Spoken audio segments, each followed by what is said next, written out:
العزيز الغالي الشيخ أحمد تكلم عن المدربين وقال لماذا حلاوتهم في المنافسة. المنافسة على حساب أموال الخليج،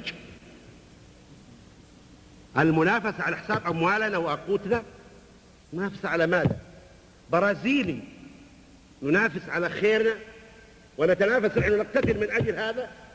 أعتقد يسمح لي الشيخ أحمد أن أقول له عذرا، فلا أحد يريد أن يجعل المال العربي يروح ضحية لمدرب برازيلي. أحمد، إذا يسمح لي صاحب السمو الملكي الأمير عبد الرحمن أن أعمل هنا مداخلة.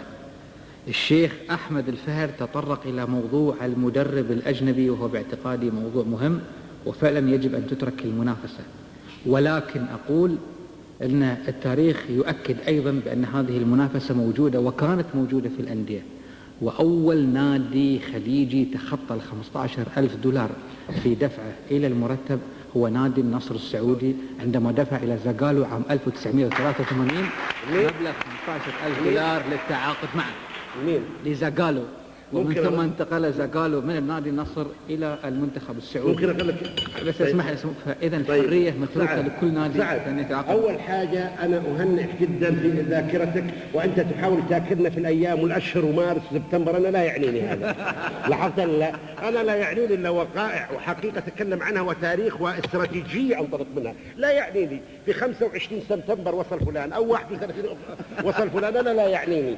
لاحظت بهذه الذاكرة؟ لاحظت؟ ولو سمحت لا تعترض إلا عندما أنتهي من حديثي. لاحظت؟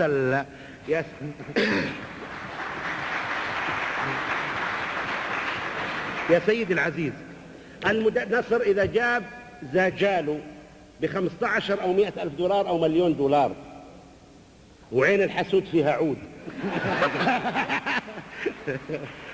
لاحظت؟ واللي جابوه أعضاء شرف نادي النصر وليس مجلس الإدارة فقط. وممكن هناك دول أخرى، لأن زاجالو أيضا كان قبل النصر أين؟ الهلال. وقبل الهلال أين؟ منتخب البرازيل. ممتاز. لاحظت؟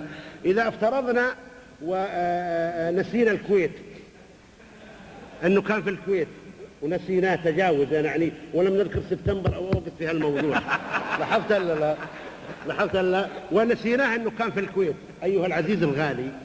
حتى فهل جاب الكويت عشان سود عيون الكويت أو له آلاف الدولارات؟